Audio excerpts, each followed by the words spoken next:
నమస్కారం. NXTG news కి స్వాగతం. ముందుగా ముఖ్యాంశాలు. ఐపాక్ టీంతో సరదాగా గడిపిన సీఎం జగన్. మరోసారి అధికారం చేపడతామని ధీమా. పీకేకి షాక్ తగిలేలా ఫలితాలు వస్తాయని ప్రకటన. పోలింగ్ శాతం పెరగడం ప్రభుత్వ వ్యతిరేకతకు నిదర్శనం కాదు. అభివృద్ధి సంక్షేమం కొనసాగాలని ఏపీలో ఓటర్లు పోటెత్తారు. మంత్రి గుడివాడ అమర్నాథ్ వెల్లడి. ఎమ్మెల్సీ జంగా కృష్ణమూర్తిపై అనర్హత వేటు. కక్ష సాధింపు అంటూ జంగా విమర్శలు. పోషక విలువలు గల ఫలాల ఆరగిస్తే సంపూర్ణ ఆరోగ్యం. ఫాస్ట్ ఫుడ్స్ కి స్వస్తి పలకండి. సీజనల్ ఫ్రూట్స్ పై దృష్టి పెట్టండి. ఆంధ్రప్రదేశ్ లో మరోసారి వైఎస్ఆర్సీపీ ప్రభంజనం ఖాయమని, మళ్లీ అధికారంలోకి రాబోతోందని ముఖ్యమంత్రి వైఎస్ జగన్మోహన్ రెడ్డి ప్రకటించారు. ఈ మేరకు ఐపాక్ ప్రతినిధులతో భేటీ అయిన సీఎం జగన్ ఎన్నికల ఫలితాలని అంచనా వేశారు. మళ్లీ అధికారంలోకి వస్తున్నాం, మరోసారి చరిత్ర సృష్టించబోతున్నాం. 2019లో 151 సీట్లు, 22 ఎంపీ సీట్లు గెలిచాం. ఈసారి గతంలో కంటే ఎక్కువ సీట్లే గెలుస్తాం. ఏపీలో వైఎస్ఆర్సీపీ ప్రభంజనం సృష్టించబోతుందని చెప్పారు. ఇదే విధంగా ప్రశాంత్ కిషోర్ ఆలోచించలేనన్ని సీట్లు వస్తాయి. ప్రశాంత్ కిషోర్ చేసేది ఏమీ లేదు, అంతా టీమే చేస్తుంది. వచ్చే ప్రభుత్వంలో 5 ఏళ్ల పాటు ప్రజలకు ఇంకా ఎక్కువ మేలు చేద్దాం. రానున్న రోజుల్లో ఈ ప్రయాణం ఇలాగే కొనసాగుతుంది అని ఐపాక్ ప్రతినిధులతో సీఎం జగన్ అన్నారు. ఏపీ సార్వత్రిక ఎన్నికల్లో వైఎస్ఆర్సీపీ కోసం పొలిటికల్ కన్సల్టెన్సీగా ఐపాక్ పనిచేసిన సంగతి తెలిసిందే. బెన్సర్కిల్లో ఉన్న Indian political action committee IPAC కార్యాలయానికి వెళ్లిన సీఎం జగన్ సుమారు అరగంట పాటు అక్కడ కాసేపు సరదాగా గడిపారు.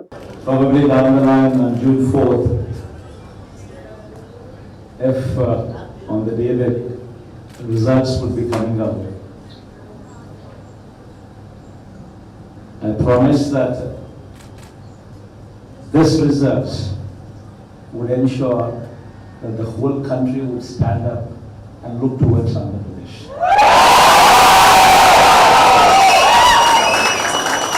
In fact,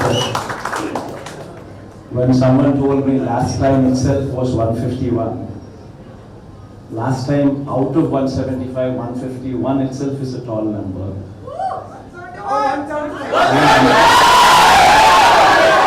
And someone told me 22 out of 25 itself is a tall number.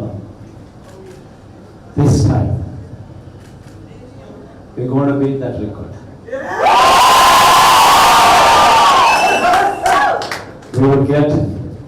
We will surpass 151, we will surpass 200. Polling percentage పెరగడం ప్రభుత్వ వ్యతిరేకతకు నిదర్శనమనే అభిప్రాయం తప్పని, అభివృద్ధి సంక్షేమం కొనసాగాలని ఏపీలో ఓటర్లు పోటెత్తారని ఏపీ మంత్రి గుడివాడ అమర్నాథ్ అన్నారు. ఈ మేరకు విశాఖలో వైఎస్ఆర్సీపీ నేతలకు, కార్యకర్తలకు ధన్యవాదాలు తెలిపే కార్యక్రమంలో ఆయన పాల్గొని మాట్లాడారు. గ్రామీణ ఓటర్లు మన పార్టీ వైపే నిలబడ్డారు. అన్ని ప్రాంతాల్లో మహిళలు పెద్ద ఎత్తున ఓటింగ్ లో పాల్గొన్నారు. సీఎం జగన్ తో మాకు న్యాయం జరుగుతుందని ప్రజలు అభిప్రాయపడ్డారు. సంక్షేమం, అభివృద్ధికే ప్రజలు ఓటేసి పట్టం కడుతున్నారని చెప్పారు. గతంలో ఓటింగ్ పెరిగినప్పుడు కూడా ఉన్న ప్రభుత్వాలే గెలిచిన దాఖలాలు ఉన్నాయి. మహాకూటమి జతకట్టిన సమయంలో దివంగత మహానేత వైఎస్ఆర్ ఘన విజయం సాధించారు. ఇప్పుడు కూడా సీఎం జగన్ విజయం సాధిస్తారు. గతంలో కంటే వైఎస్ఆర్సీపీకి ఎక్కువ సీట్లే వస్తాయని ఆయన ధీమా వ్యక్తం చేశారు. 2004 కంటే 2009లో ఎక్కువ శాతం పోలింగ్ అయింది. అప్పుడు కూడా ఇదే మాట అన్నారు. రాజశేఖర రెడ్డి గారి మీద వ్యతిరేకత వచ్చేసింది. కూటమి అంతా, మహాకూటమి అంతా ఏర్పాటు అయిపోయింది. మహాకూటమి అధికారంలోకి వచ్చేస్తుందని చెప్పి ఏం జరిగిందో చూసాం. రేపు కూడా అదే రిపీట్ అవ్వబోతా ఉంది. జగన్మోహన్ రెడ్డి గారు చేసినటువంటి సంక్షేమ కార్యక్రమాలు, అభివృద్ధి కార్యక్రమాలు మళ్ళీ కొనసాగాలని చెప్పి జనం పోటెత్తి ఓటేశారనేటువంటిది ఈరోజు అనేక మంది విశ్లేషకులు, రాష్ట్ర ప్రజలు, ముఖ్యంగా వైఎస్ఆర్ కాంగ్రెస్ పార్టీ నాయకత్వం అందరం కూడా పూర్తిగా నమ్ముతా ఉన్నాం. సహజంగా ఎక్కడున్నా సరే అర్బన్ ప్రాంతాల్లో ఏ రకంగా గతంలో ఓటింగ్ ప్యాటర్న్ ఉందో 1 or 2% అటు ఇటుగా నడిచింది. గ్రామీణ ప్రాంతాల్లో పూర్తి స్థాయిలో 80-85% వరకు పోలింగ్లు నమోదు జరిగినాయి. తప్పకుండా వన్ సైడెడ్గా మళ్ళీ జగన్మోహన్ రెడ్డి గారు అధికారంలోకి వస్తారు, మళ్ళీ విజయం సాధిస్తాం. గతంలో వచ్చినటువంటి నంబర్స్ కన్నా మెరుగైనటువంటి నంబర్స్ వస్తాయనేటువంటిది కూడా పూర్తిగా కనబడతా ఉంది.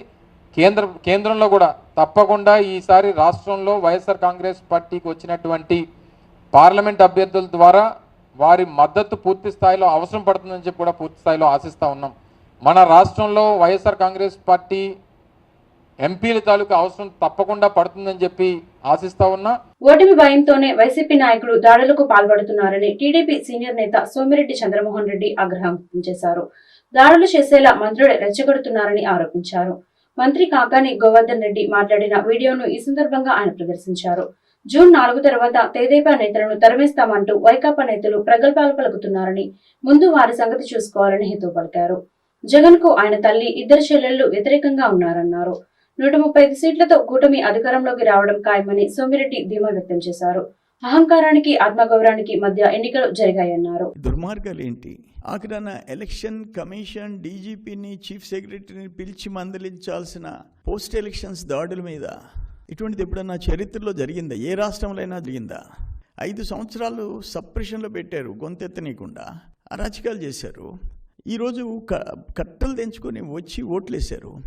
దాన్ని కూడా వచ్చుకోలేకుండా మంత్రులు, ఎమ్మెల్యేలు దగ్గరుండి దాడులు చేస్తుంటే ఏం చేయాలా? ఇప్పుడు ఎగ్జాంపుల్, ఆయన గ్రేట్ అగ్రికల్చర్ మినిస్టర్. పాపం కొంతమంది తెలిసి తెలియక ఎగిరెగిరి పడుతున్నారు. 20 రోజుల తర్వాత మిమ్మల్ని దేవుడు కూడా కాపాడలేడనేటువంటి మంచిగా ఉంటే ఎంత మంచిగా ఉంటానో మీరు ఒకవేళ ఎవరన్నా ముచ్చట పడుతున్నారేమో, శక్తి ఏ విధంగా ఉంటుందని ముచ్చట పడితే మీకు చూపించాలని మీరు అనుకుంటే తపన పడితే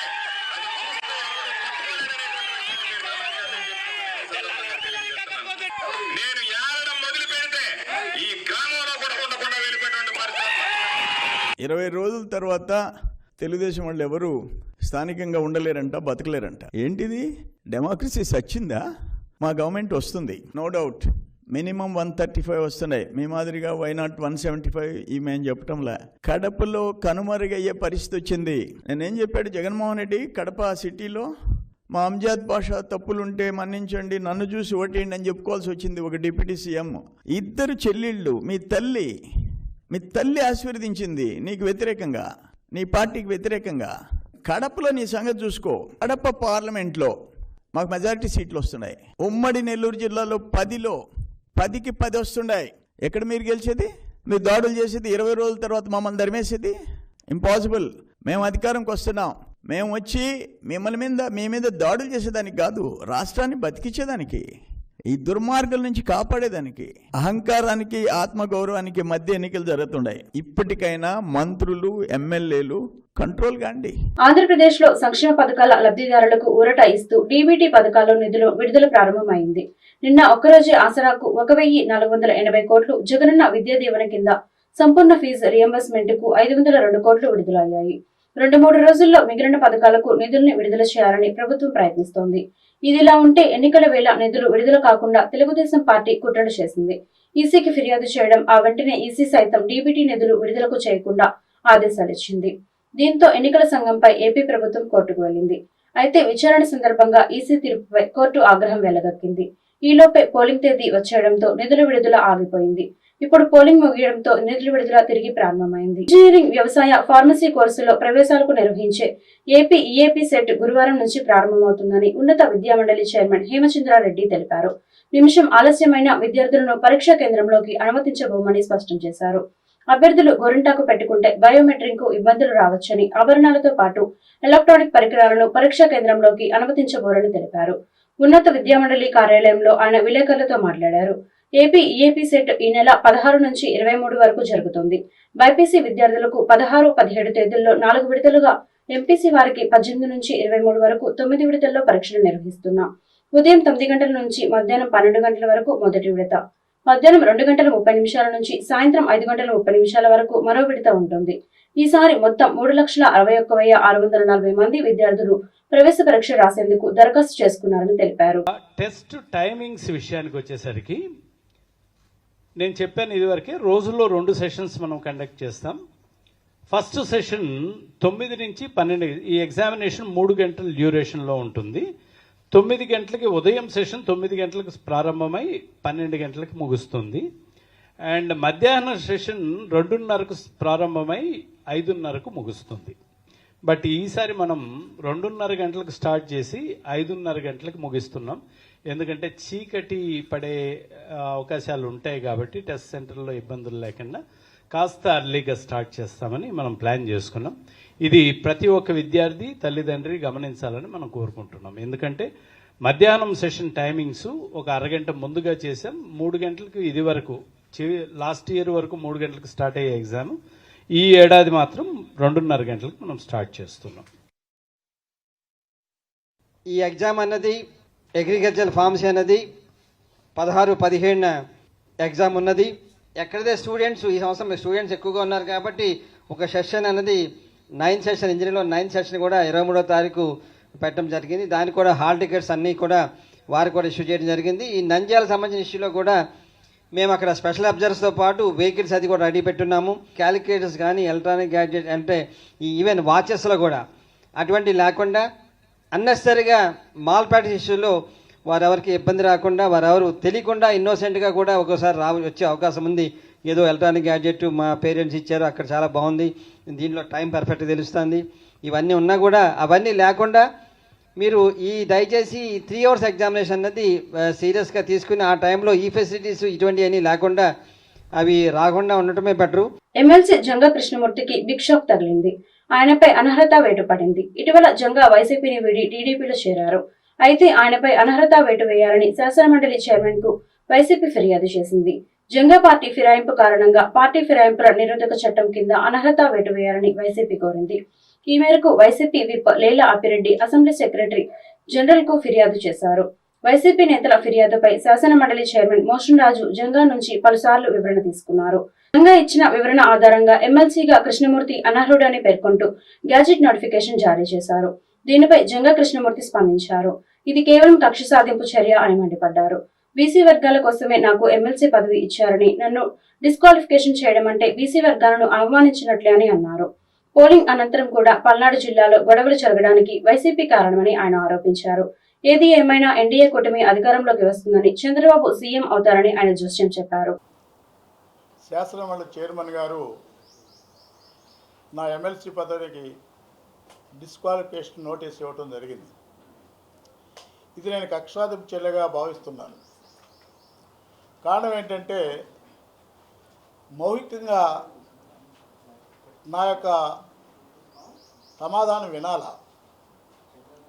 ఇటీవల సంబంధించి కూడా మాట్లాడినప్పుడు కూడా ఆయన మాట్లాడితే నా టైం అయినా కూడా అడగటం జరిగింది. ఆ తదుపరి మరలా కూడా టైం ఇచ్చినట్లయినా వచ్చి సమాధానం చెప్తాను కూడా మాట్లాడ జరిగినప్పుడు కూడా నన్ను డిస్క్వాలిఫై చేయటం అనేది బీసీ వర్గాలని మమ్మల్ని అందరూ కూడా కక్షాధిప చర్యలో భాగంగా డిస్క్వాలిఫికేషన్ చేసిందిగా నేను భావిస్తున్నాను. కారణం ఏంటంటే మీకు తెలియదు కాదు, ఈ రాష్ట్రంలో మొట్టమొదట కూడా పార్టీలోకి ఎవరు పెట్టినప్పుడు, ఎవరు కూడా పార్టీలోకి రానప్పుడు కూడా నేను జగన్మోహన్ రెడ్డి గారిని మద్దతు పలికా. జగన్మోహన్ రెడ్డి గారు ముఖ్యమంత్రి చేయాలనే ఆలోచనతో పల్నాడు ప్రాంతం నుండి హైదరాబాద్ కూడా గాంధీ భవన్ వరకు కూడా పాదయాత్ర చేసి కార్యకర్తలతో జగన్మోహన్ రెడ్డి గారు ముఖ్యమంత్రి చేయాలని కోరటం జరిగింది. ఆ జరిగిన పరిణామాలు మొత్తం కూడా మీకు తెలుసు. 2014 సంబంధించి కూడా 7,000 ఓట్లతో నేను డిఫీటెడ్ అయితే 4,700 సంబంధించి ఓట్లకు సంబంధించిన క్రాస్ ఓటింగ్ చేయటం ద్వారా నేను ఓడిపోవడం జరిగింది. ఆ రోజు జగన్మోహన్ రెడ్డి గారు ఒక మాట మాట్లాడే, నర్సరావుపేట సంబంధించిన నియోజకవర్గంలో కాసు మహేష్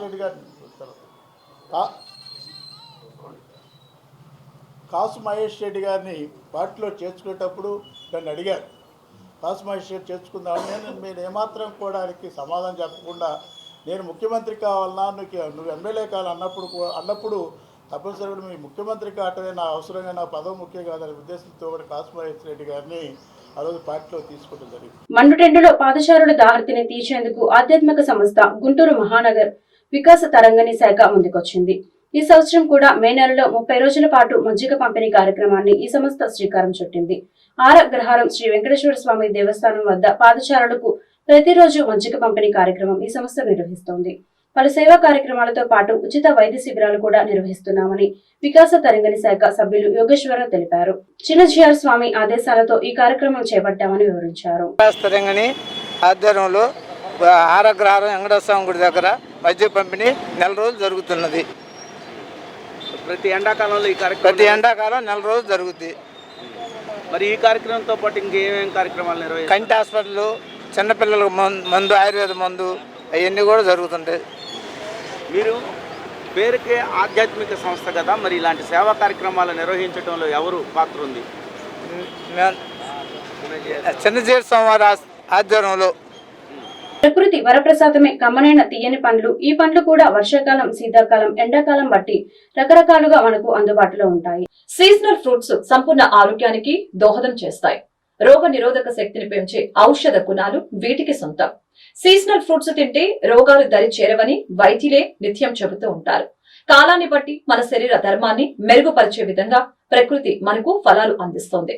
ముఖ్యంగా వేసవి కాలంలో మామిడికాయలు, తాటి ముంజలు, ఈతకాయలు, జీడు మామిడి, జానకాయలు, పుచ్చకాయలు, కర్బూజాలు, సపోటా, చింత చిగురు మనకు లభిస్తాయి. దాని ప్రత్యేకమైన రుచితో పాటు వాటి పోషక విలువలు మన సంపూర్ణ ఆరోగ్యానికి దోహదపడతాయి. వేసవి తాపాన్ని తగ్గిస్తాయి. శరీర ఉష్ణోగ్రతలు తగ్గించి చలవ చేస్తాయి. వేసవి కాలంలో ఎక్కువ మంది ఆహారంగా కాయలు స్వీకరిస్తూ ఉంటారు. కాయల వలన జీర్ణ వ్యవస్థ సక్రమంగా జరుగుతుందనే నమ్మకంతో వీటిని ఎక్కువగా కొనుగోలు చేస్తారు. తెనాలి, రేపల్లె, పొన్నూరు, చేబ్రోలు తదితర ప్రాంతాల నుంచి కాకుండా చుట్టుప్రక్కల అడవుల నుంచి తాటి ముంజలు, జానకాయలు, జీడి మామిడి, ఈతకాయలు తీసుకొని వచ్చి గుంటూరు పల్నాడు మార్కెట్ సెంటర్ లో మహిళలు విక్రయిస్తూ ఉంటారు. ఎండాకాలంలో వ్యవసాయ పనులు తక్కువగా ఉండటంతో కూలీలు ఈ పండ్లు విక్రయిస్తూ జీవనం సాగిస్తుంటారు. మండే ఎండలో ఉదయం 11 గంటల నుంచి సాయంత్రం 4 గంటల వరకు ఈ కాయలు అమ్ముతూ కనిపిస్తారు. కనీసం వారికి నీడ కూడా ఉండదు. అయినా ఆ ఎండలోనే వృత్తి కోసం మహిళలు ఈ కాయల్ని విక్రయిస్తూ ఉంటారు. ఇంత చేసినా వారికి మిగిలేది కూలీ మాత్రమే. వారు చేసేది వ్యాపారమైన తోటి వారు ఆరోగ్యంగా ఉండేలా సీజనల్ ఫ్రూట్స్ మనకు అందిస్తున్నారు. ప్రస్తుతం జంక్ ఫుడ్ కు అలవాటు పడిన నగరవాసులు ప్రకృతి వరప్రసాదమైన ఈ కాయల పట్ల మక్కువ చూపటం విశేషం. ఎన్నికల పోలింగ్ ముగిసినప్పటికీ పల్నాడు జిల్లాలో ఉద్రిక్తతలు కొనసాగుతూనే ఉన్నాయి. ఈ మేరకు తాజాగా మాచవరం మండలం పిన్నెల్లి గ్రామంలో నాటుబాంబుల కలకలం చెలరేగింది. స్థానికంగా ఓ నేత ఇంట్లో నాటుబాంబులు లభించాయి. సమాచారం తెలుసుకుని తనిఖీలు జరిపిన పోలీసులు భారీ సంఖ్యలో నాటుబాంబులను స్వాధీనం చేసుకున్నారు. అవి రసాయనాలతో కూడిన నాటుబాంబులుగా గుర్తించారు. పోలింగ్ రోజు విధ్వంసం కోసం సిద్ధం చేసిన బాంబులు, నాటుబాంబులు వాడి ఉంటే భారీగా ప్రాణ నష్టం కలిగి ఉండే అవకాశం ఉందని అందరూ ఆందోళన చెందుతున్నారు. టీడీపీ దాడులు, హింసాత్మక చర్యలపై డీజీపీకి వైఎస్ఆర్సీపీ ఫిర్యాదు చేసింది. ఆ పార్టీ నేతలు మేరుగ నాగార్జున, అంబటి రాంబాబు, పేర్ని నాని డీజీపీని కలిసి ఫిర్యాదు చేశారు. అనంతరం మంత్రి అంబటి రాంబాబు, మాజీ మంత్రి పేర్ని నాని మీడియాతో మాట్లాడారు. పోలింగ్ బూత్లలో హింస జరుగుతుంటే పోలీసులు అడ్డుకోలేదన్నారు. ఎన్నికలు సజావుగా నిర్వహించడంలో పోలీసులు పూర్తిగా విఫలమయ్యారన్నారు. కొంతమంది పోలీసులు టీడీపీకి కొమ్ము కాశారని మండిపడ్డారు. అదేవిధంగా వైఎస్ఆర్సీపీ నేతలను ఎక్కడికక్కడ హౌస్ అరెస్టులు చేశారు. టీడీపీ నేతలు మాత్రం విచ్చలవిడిగా తిరిగారు. కూటమి ఫిర్యాదుతో ఈసీ పోలీస్ అధికారులను మార్చింది. అధికారులను మార్చిన తర్వాత కూడా హింస ఎందుకు జరిగిందంటూ వారు ప్రశ్నించారు. టీడీపీ నేతలు, కార్యకర్తలు యథేచ్ఛగా కర్రలు, రాడ్లతో దాడి చేశారు. మా వాళ్ళు ఎదురు తిరిగితే మాపై కేసులు పెడుతున్నారు. పోలింగ్ తర్వాత జరుగుతున్న హింసలకు పోలీసులు వైఫల్యమే కారణం. పురంధేశ్వరి చెప్పినట్టు పోలీసు అధికారిని మార్చిన చోట హింస జరిగింది. అంటే పక్కా ప్లాన్ ప్రకారమే ఈ దారుణాలకు పాల్పడ్డారని వారు పేర్కొన్నారు. చూసినా కూడా తెలుగుదేశం పార్టీ దుడుకు చర్యలు, దుందుడుకు చర్యలు, దౌర్జన్య కాండలు చేస్తున్నంతసేపు పోలీసు వ్యవస్థ కళ్ళప్పగించి చూస్తూ వారి జోలికి వెళ్లకుండా, కట్టడి చేయకుండా ఉద్దేశపూర్వకంగా తెలుగుదేశం పార్టీ వారితో లోబడిపోయి, లొంగిపోయి ఎక్కడన్నా వైసీపీ వాళ్ళు తెలుగుదేశం చేసినటువంటి దాడులకి తిరుగుదాడి చేస్తుంటే, లేకపోతే ఆత్మరక్షణ కోసం వాళ్ళని కాపాడుకునే ప్రయత్నంలో తిరగబడుతుంటే మొత్తం వైసీపీ వాళ్ళందరి మీద కూడా తప్పుడు కేసులు కడతాం. చేతులతో టీడీపీ వాళ్ళు కొర్రలతో కొట్టినా కూడా కేసులు లేవు. కానీ దాన్ని తిరుగుబాటుగా ఆత్మరక్షణ కోసం వైసీపీ వాళ్ళు చేతులతో ఎక్కడన్నా తిరగబడితే 307 తప్పుడు కేసులు కలిగిందని, ముఖ్యంగా ఇది జరగడానికి గల కారణం ఏమిటంటే మేము ఎక్స్ప్లెయిన్ చేసింది పోలీసు అధికారులు టోటల్లీ ఫెయిల్యూర్. ఆంధ్ర రాష్ట్రంలో ఎన్నికల నిర్వహణలో పోలీసులు కంప్లీట్గా ఫెయిల్ అయ్యారు. లా అండ్ ఆర్డర్ కంప్లీట్గా పోయింది. ఇష్టానుసారంగా బూతుల దగ్గర వ్యవహరించే పరిస్థితి వచ్చింది. ప్రజాస్వామ్యంలో ఇలాంటి దుస్థితి రావడం అనేది చాలా అరుదైనటువంటి సంఘటనలుగా నేను భావిస్తున్నాం. మేమందరం కూడా అదే విషయాన్ని ఆయనకి చెప్పడం జరిగింది. ఇక్కడ ఇంకొకటి వ్యాలిడ్ పాయింట్ ఏంటంటే, పోలీసు ఫెయిల్యూర్ అయ్యిందా లేక పోలీస్ వ్యవస్థలో కొంతమంది తెలుగుదేశంతో కొల్లుడయ్యారా అనేది మాకు అర్థం కానటువంటి అంశం. దాని మీద విచారణ జరపవలసిందిగా కూడా కోరాం. ఎక్కడైతే మాకు బాగా బలంగా ఓట్లు పడతాయి అనుకుంటారో అక్కడ పోలీస్ బందోబస్తు ఎక్కువ పెట్టారు. ఎక్కడైతే మాకు బలంగా ఓట్లు పడవు, తెలుగుదేశానికి అనుకూలంగా ఉంటాయనుకున్న చోట పోలీసులు పెట్టలేదు. అందువల్ల మా దగ్గరేమో వారు రౌడీజం చేయడానికి వీలు లేకోకుండా పోలీసులు పెట్టారు, సంతోషమే. కానీ ఆ బూతుల్లో రౌడీజం జరుగుతూ ఉంటే పోలీసులు మాత్రం ఒకళ్ళో ఇద్దరో ఉండి చూస్తూ ఊరుకున్నటువంటి సంఘటనలు మనం చూసాం, మేము ప్రత్యక్షంగా చూసాం. ముఖ్యంగా పల్నాడు జిల్లాలో కానీ మరొక జిల్లాలో కానీ ఎక్కడైనా సరే ఏదైనా ఒక హింస జరుగుతూ ఉంది, ఒక బూత్ను క్యాప్చర్ చేశారు, పోలీసు వారు వెళ్ళాలి అని మేము అనేక సార్లు ఫోన్ చేస్తే ఇదిగో వెళ్తున్నారు అదిగో వెళ్తున్నారని సినిమాలో లాగా అంతా అయిపోయిన తర్వాత, కొట్టుకున్న తర్వాత, ఈవీఎంలు పగిలిపోయిన తర్వాత అప్పుడు వెళ్ళినటువంటి సంఘటనలు కోకొల్లలుగా కనిపిస్తూ ఉన్నాయి. చిత్రం ఏంటంటే మొన్న సడన్గా నేను ఎన్నికల రోజు నాకు ఫోన్ చేసి మిమ్మల్ని అరెస్ట్ చేయమన్నారండి, హౌస్ అరెస్టు, తిరగడానికి వీలు లేదు అన్నారు. నేను ఇంటికి వచ్చి కూర్చున్నా, నా ప్రత్యర్థి మాత్రం తిరుగుతానే ఉన్నాడు. What is this? దీన్ని కూడా సమాధానం చెప్పాల్సినటువంటి బాధ్యత పోలీస్ వ్యవస్థ మీద ఉంది. అనేక హింసాత్మకమైన సంఘటనలు జరిగాయి, ఆ రోజు జరిగాయి, నిన్న జరిగాయి. వార్తలు ముగించే ముందు ముఖ్యాంశాలు మరొకసారి. ఐపాక్ టీంతో సరదాగా గడిపిన సీఎం జగన్, మరోసారి అధికారం చేపడతామని ధీమా, పీకేకి షాక్ తగిలేలా ఫలితాలు వస్తాయని ప్రకటన. పోలింగ్ శాతం పెరగడం ప్రభుత్వ వ్యతిరేకతకు నిదర్శనం కాదు, అభివృద్ధి సంక్షేమం కొనసాగాలని ఏపీలో ఓటర్లు పోటెత్తారు, మంత్రి గుడివాడ అమర్నాథ్ వెల్లడి. ఎమ్మెల్సీ జంగా కృష్ణమూర్తిపై అనర్హత వేటు, కక్ష సాధింపు అంటూ జంగా విమర్శలు. పోషక విలువలు గల ఫలాల ఆరగిస్తే సంపూర్ణ ఆరోగ్యం, ఫాస్ట్ ఫుడ్స్ కి స్వస్తి పలకండి, సీజనల్ ఫ్రూట్స్ పై దృష్టి పెట్టండి.